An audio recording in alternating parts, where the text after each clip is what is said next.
Mais mon pote, il y a pas de quartier qui s'appelle le Bronx à Marseille. T'aurais pu appeler ton film Le Panier. Mais bon, j'ai capté, ton film c'est un tel bordel que tu l'as appelé Bronx. T'es un malin, Olivier. Messieurs, bonjour, j'espère que vous avez la pêche et que la vie vous traite bien. Rebeu des bois pour vous servir. Aujourd'hui, cap au sud, direction Marseille, pour parler du film qu'on appelle Netflix, polar à la française, avec un de ses plus beaux fleurons, Monsieur Olivier Marchal, qui revient aux affaires. Ça fait longtemps que je l'avais pas vu dans le game. Alors honnêtement, je ne suis pas un grand fan de ce qu'il fait, mais je passe tout le temps des bons moments devant ses films. Du moins, je reste du début jusqu'à la fin, comme sur celui-là. Il y a de très bonnes choses. Il y a des choses qui sont vraiment affreuses et qui sont très dures à supporter. Il y a des choses que je déteste. Mais j'ai l'impression que c'est un bon gars, c'est un mec qui a des droits dans ses bottes. J'ai vu quelques interviews de lui. Le mec a l'air tout à fait sympathique. Et là, mon ami, salle de cinéma fermée. Petit week-end pépère. Il y avait Bronx, il y avait quelques films qui étaient proposés. Mais j'ai privilégié la piste française et je suis parti voir ce polar musclé qui m'a diverti, mais d'un côté qui m'a un peu partagé en deux. Bref, parlons-en. Ce que j'aime beaucoup chez ce réal, c'est qu'il maîtrise son image, il maîtrise son ambiance, le message qu'il veut faire transparaître par rapport à son corps de métier, parce que monsieur est un ancien policier, et il se situe toujours dans la zone grise, gris foncé parce que c'est super hardcore, c'est tout le temps sombre, froid, très brutal, voire très dégueulasse des fois. Et là encore, il y arrive. Et en plus, il va vraiment s'appuyer sur l'environnement dans lequel il tourne, il est vraiment à Marseille, c'est une autre ambiance, et il va parfaitement se servir du décor et de la lumière, parce que l'image est vraiment très belle.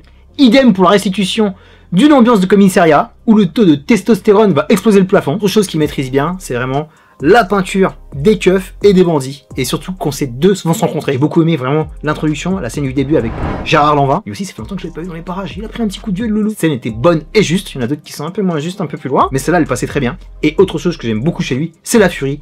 J'aime beaucoup ses fusillades, les impacts, la sonorité, la violence hyper réaliste. Il te montre c'est quoi l'impact de balle sur ta gueule. Et tu sais que tu vas pas rigoler pendant ces 2 heures. Restons encore dans le positif. La dynamique de groupe qui va te donner à cette Strike Force, la BRI, une brigade anti-gang, mi-musclée, mi-stratégique, mi-beauf et limite corrompu, dont j'aime beaucoup le leader, Lannick Gautry. J'étais surpris de le voir là, parce que je l'avais découvert dans Bryce the Nice ou dans Nos Jours Heureux. Et le mec se débrouille comme un chef. Il est impliqué de bout en bout, il est très crédible dans son rôle. Un personnage très attachant qui fait très bien son job, qui nous donne une performance dramatique très équilibrée. Je te dis ça parce que c'est pratiquement un des seuls du film qui arrive à gérer son rôle. Les autres, soit c'est too much, soit c'est à côté, soit ils récitent leur texte. C'est là que ça va entraîner l'ultime indigence de ce film. Mon pote Olivier, t'as mis trop de personnages, il y a une vingtaine de players dans ce film. Comment tu veux te repérer? Parce qu'il y a les embrouilles de partout. La police contre les gangsters, classique. Les gangsters contre les gangsters, classique aussi. Mais là, tu vas mettre la police contre la police. Une autre police qui va se rajouter, la politique qui est impliquée, les taupes, les keufs qui vont devoir se corrompre et s'allier aux gangsters. Mais mon pote, tu as pêché par excès de gourmandise, parce que c'est trop. Ça se voit que ça fait longtemps que t'avais pas tourné et ça te démangeait grave. Mais là, t'as mis trop de films dans le même film. Et à un moment, on n'arrive plus à se repérer. Parce que tout est introduit au forceps. Il y a des personnages qui arrivent comme ça, on te les présente sur un petit teasing.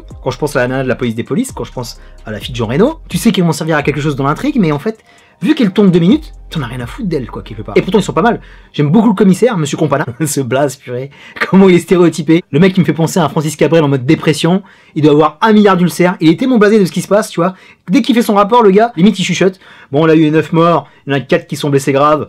Il y en a un qui est entre la vie et la mort. Il a complètement rien à foutre, tellement c'est banal. Au départ, ça allait, mais vers la moitié du film, tout se barre dans le surréalisme. T'y crois même plus, quoi. Tellement c'est too much, tellement le mec il y va fort, tellement il y a un bodycon qui commence à progresser. Tu dis, faut envoyer GGN, c'est quoi cette pub pour l'office du tourisme marseillais? T'as plus envie d'aller dans cette ville, ça fait flipper. Je suis au courant des faits divers, je suis au courant qu'il y a une dynamique là-bas qui est vraiment crasseuse, qui a un autocriminalité, mais là mon pote, tu leur as pas rendu service du tout. Parce qu'avec Olivier, tu sais jamais en fait s'il est nostalgique de son ancien métier, qu'il aimait son métier, ou qu'il le détestait. Ça revient souvent dans ces films. Et sur cette première moitié, le film il s'enlise et t'as l'impression qu'il devient de plus en plus crasseux, il devient de plus en plus dégueulasse. Au début, ça me faisait marrer de les voir se charrier, de boire leurs petits coups. En fait, plus ils boivent, t'as l'impression que plus ils sont crades, t'as l'impression que plus les barbes elles sont sales et ces cuirs noirs t'en peux plus, quoi. À Marseille, la température elle est douce. Arrête avec ces cuirs.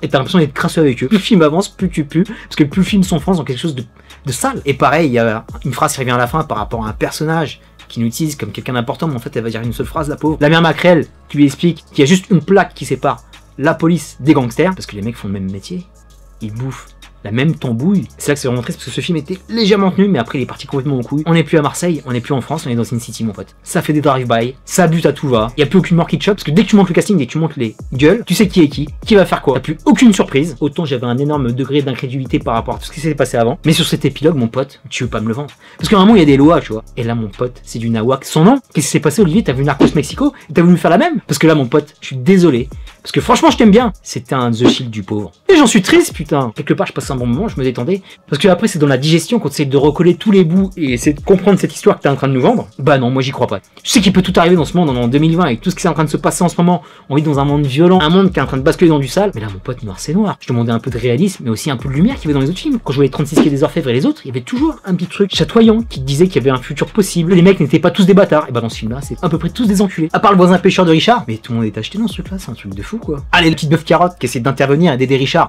elle je la valide. Bah alors les autres, ils sont tous corruptibles. Tout le monde peut se retourner, tout le monde peut se cotufier, tout le monde peut se buter, tu peux buter ton yinche, tu peux buter tout le monde, tu peux buter un père de famille devant son enfant sans que ça te fasse sourciller. Et je pense aussi que c'est de ma faute parce que je pense que cette violence est trop proche de moi. J'ai vu 1 milliard de films comme ça dans d'autres pays, mais là quand c'est chez moi en France, ça me fait mal, tu vois. J'ai pas envie de me dire que mon pays peut se métamorphoser comme un pays d'Amérique du Sud où ils ont la dalle. Non, Olivier, non. Quelque chose aussi qui me tient à cœur, l'action, les fusillades. Je trouve que c'est bien équilibré, c'est bien réparti. Ça part vite, c'est violent, mais c'est ultra statique et des fois t'as l'impression que c'est la casse à des papels, mon pote. Les 2 premières étaient cool, mais après non, tu vois. En plus, c'est dommage parce qu'il y avait une belle image sur celle qui se faisait en nocturne. C'était super joli, mais c'était illisible. Et en plus, il y avait tellement de personnages dans la même scène, tu ne savais pas qui tirait sur qui. C'était complètement illisible. Et c'est dommage parce que la chorémétrie était vraiment jolie. Je te demande pas d'être Michael Mann, mais t'aurais pu faire mieux quoi. En plus, tu ramènes Caris, le mec est assez physique, et tu ramènes David Bale. C'est synonyme de parcours. Et bah, le mec, il va faire une scène d'action. Tu vas dire, oh, il est encore de Brest. T'espères en voir un peu plus? Bah non, en fait. Tu vois que dalle. Et c'est dommage parce que c'est quand même une strike force qui devait en imposer. Mais par contre, tu mets un mec dès le début, tu sais très bien que lui va sombrer. Tu l'as mis dès la première scène et t'as même pas dû la mettre cette scène. Tu sais qu'il est naze, qu'il est pas fiable et vu le corps qu'il a, tu vois même pas porter une arme lourde. Et ça aussi, c'est pas du tout crédible par rapport à la dynamique des policiers quand même, qui doivent respecter certaines règles. Il y a des trucs qui passent pas quoi. Comme un texto avec une information importante, t'y files comme ça, genre j'écris la réponse sur le texto. Bref, mon pote, il y avait beaucoup de facilité et t'as avorté beaucoup de twists qu'on voit arriver à des kilomètres. Et par rapport à tout ça, désolé Olivier, j'ai l'impression que t'as pris un coup de vieux par rapport à tout ce qui se fait ici. Julien Leclerc avec Braqueur ou La Terre et le Sang, et même le nouveau dans le game, Guillaume Pierret avec Une balle perdue, les mecs t'ont un chouïa ringardisé. Et ça fait mal à mon petit cœur, tu vois. Parce que t'es un peu l'inspiration, t'es un peu le doyen de ces gars-là. Et eux, ils sont passés à la vitesse grand V, et toi, t'es resté en mode Ridley Scott avec Alien, quoi. Bon, on va s'arrêter là pour Bronx. Le film reste appréciable, même s'il y a plein de bémols. Et faut soutenir la production française, mon pote. C'est important, faut se donner de la force. Olivier Marchal a fait long too much. Mais ce film a certaines qualités, qu'on voit pas sur d'autres productions françaises. Un casting de gueule, une bonne exploitation des décors magnifiques du sud de la France, et un film très flippant sur la criminalité, sur la police. Donc Olivier, j'ai pas envie de t'en vouloir. Tu nous as donné ton mood de l'instant, et j'espère que ça évoluera pour toi. Terminus pour Bronx, je te dis à très bientôt pour la prochaine vidéo. D'ici là, porte-toi bien, merci pour tes likes, tes partages, tes commentaires. Est-ce que tu as vu Bronx? Qu'est-ce que tu en as pensé? Mets-moi un petit commentaire de gangster. Et bon courage à toi pour ce confinement. Ces 4 semaines qui vont venir ne vont pas être évidentes, mais Rebeu des Bois sera présent pour toi, et je ferai mon maximum pour enchaîner les vidéos, pour te donner un peu de baume au cœur. Peace, love.